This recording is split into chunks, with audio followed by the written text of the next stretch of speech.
Hello there. Welcome to our first session on what is computational fluency for grades 6 to 9 mathematics. This series is being hosted by Janice Novikowski and Shaheen Musani, district teacher consultants for the Richmond School District.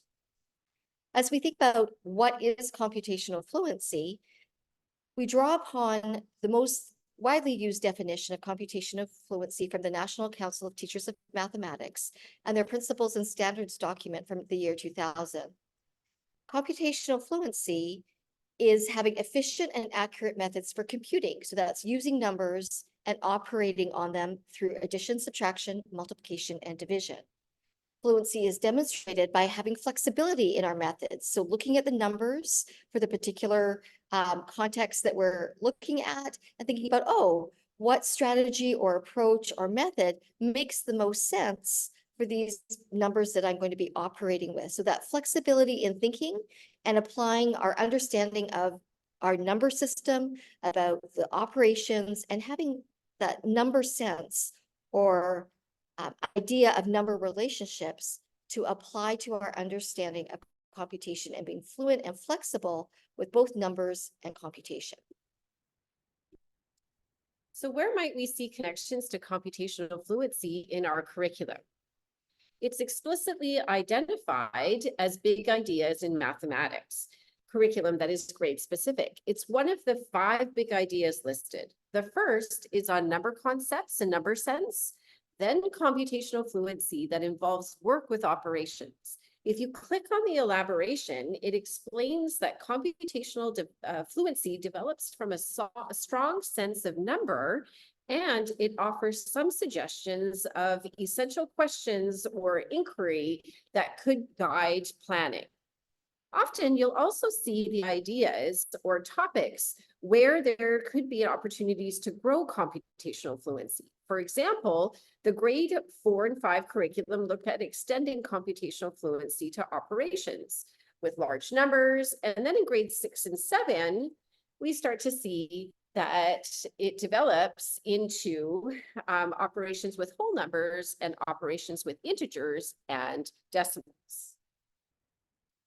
Just a quick mention about the other big ideas in math. As you move to the right, there is patterns where we see algebra and connections to algebraic thinking. And next is the use of spatial sense in geometry and/or measurement. And finally, looking on the very right-hand side, we see connections to data, statistics, and probability. So as you see in grade 8 and 9, there will be an extension to specific operations connected to computational fluency. Here, students will be invited to explore operations with fractions in grade 8 and an extension to operations with rational numbers in grade 9. Now, if we look specifically at the content that is connected to computational fluency, you'll see on the right-hand side how this sort of grows over the years. Initially, students are practicing addition and subtraction facts, 2 and within 20, and looking at subtraction with multi-digit numbers, moving into multiplication and division, concepts and facts. But then when we really get into grade 6 and 7, we're sort of starting to think about how those whole number operations apply to different representations of numbers, like decimals, and also moving into the integers. We're also looking specifically at how we might apply order of operations to whole numbers and beyond.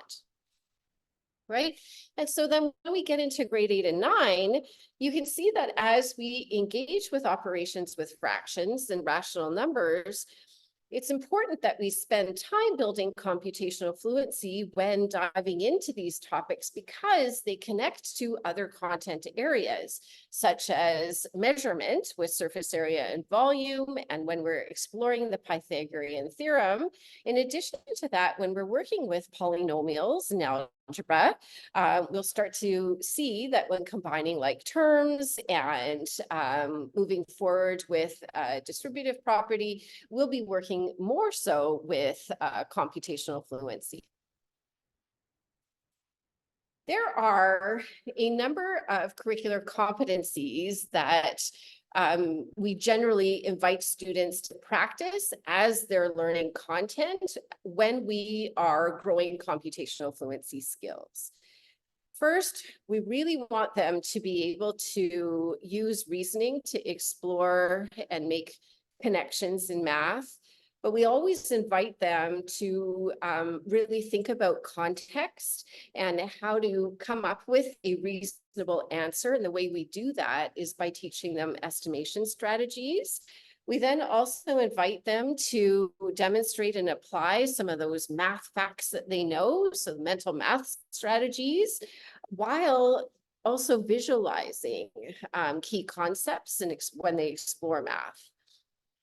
What is really important is to invite students to communicate and represent their thinking and ideas in so many different ways. And this can be orally, but obviously using concrete materials, representing their thinking in pictures, and then translating those into symbolic forms. But also when we're engaging in discussions during instructional routines or while we are sharing our thinking, we're encouraging students to use vocabulary that is connected to the topic at hand, along with the mathematical language to share their thinking and processes and strategies that they're using. In addition to that, we want to provide opportunity for students to explain and justify the choices that they're making and the reasonableness of their solutions. What we want to always continue to encourage students to do is to connect mathematical concepts to each other so that they're beginning to see the relationship between them to deepen their understanding, which will help them build more conceptual understanding rather than just, memorizing. And one example of that in computational fluency is understanding the connection between the operations. So the relationships between addition and subtraction, between multiplication and division, between addition and multiplication. So students have that flexibility and fluency to move between operations and use operations in relation to other relationships as well. So in our curriculum, when we look at the grade 6 to 9 range, we do have a continuum for addition and subtraction computational fluency that begins in grade 1 and goes to grade 5. And we have a similar continuum for multiplication and division that begins in grade 3 with introducing the concepts of multiplication and division formally and helping students understand the process of multiplication and the process of division. And then in grade 4, students are introduced to those computational strategies like doubling and halving or annexing to 0 or multiplying by tens and hundreds and dividing by tens and hundreds. And then moving into grade 5, expecting that students will have emerging fluency with those facts and computations around multiplication and division. The language of emerging and developing and extending that you're seeing on the screen right now predates, this is from the mathematics curriculum when it came out in 2016, that predates our current use of emerging, developing, proficient, and extending as part of the proficiency scale.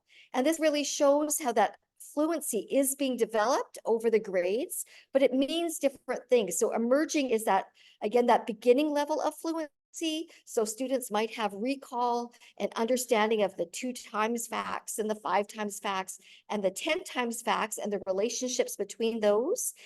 In grade 6, they're having more fluency with more of their facts and using some of the facts they know to figure out unknown facts. And then by grade 7, they're not just using their facts, but they're using those facts to understand larger numbers, to operate with decimal numbers and integers, etc. So they're extending their understanding of their facts to and within 100 to extend those to use with other numbers and other contexts as well, like science and social studies and connecting to data analysis and graphing, etc. So why is computational fluency important?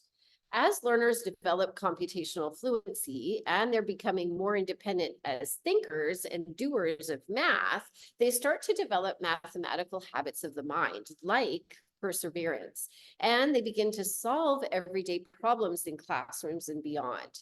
So to get them there, we want them to have opportunity to grow their procedural fluency so that they can make meaning of the math that they are interacting with. We want them to be able to select and use strategies effectively and efficiently and apply these methods from one context to another. This requires them using and drawing upon knowledge of relationships between numbers, also between shapes or sets or objects and concepts. But ideally, they're developing mathematical agency the more that they develop flexibility with their math thinking and doing. So in the Richmond School District, we've developed several tools to support the instruction and learning and the development of computational fluency. So through the portal, and this is spring 2024 right now when this video is being done, on the portal, these resources will be migrated to the new RichNet over the summer of 2024. But if you go to the portal currently and you go to Learn 38, you can click on grade 6 and 7 numeracy foundations or grade 8 and 9 numeracy foundations, and they will look like this. And each block within the framework is clickable.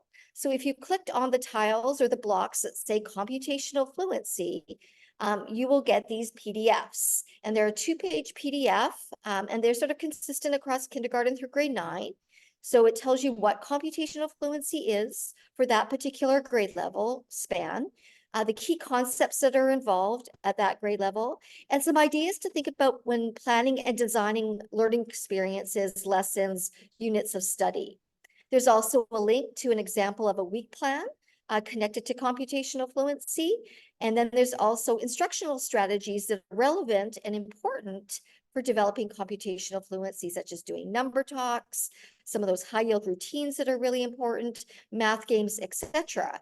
And then to the left on the bottom there, you can see a link to our district's numeracy YouTube playlist, where there's several videos that tell you a little bit more about those instructional routines and other instructional strategies. On the right-hand side, or the second page of the PDF, there's materials and tools that can support instruction and learning. And just remembering that, from kindergarten through grade 12, children are expected to use concrete and pictorial and symbolic forms, using all 3 forms to demonstrate their understanding of concepts and processes. So making sure that students have access to those concrete materials across the grades. Some more instructional ideas like problem posing and math games, and then some tools to assess computational fluency.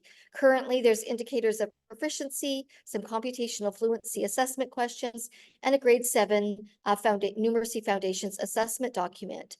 New proficiency scales will also be added to this assessment tile on the portal as well, that will give you some more supports for assessing computational fluency across the grade.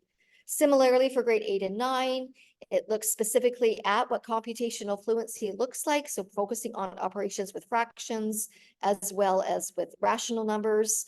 And then those key concepts, design things to consider when designing for learning, instructional strategies and links to support that, materials and tools, and some of those digital tools that can support learning as well, and those visual models, and some examples of lessons and connecting to data and story, etc. Some great instructional ideas and examples there. So when you think about your mathematical instruction or mathematics instruction, think about what learners might need to grow computational fluency. What instructional strategies might support growth in computational fluency, and how might computational fluency be assessed? And thank you for joining us. We look forward to you participating in further sessions on computational fluency for grades 6 to 9.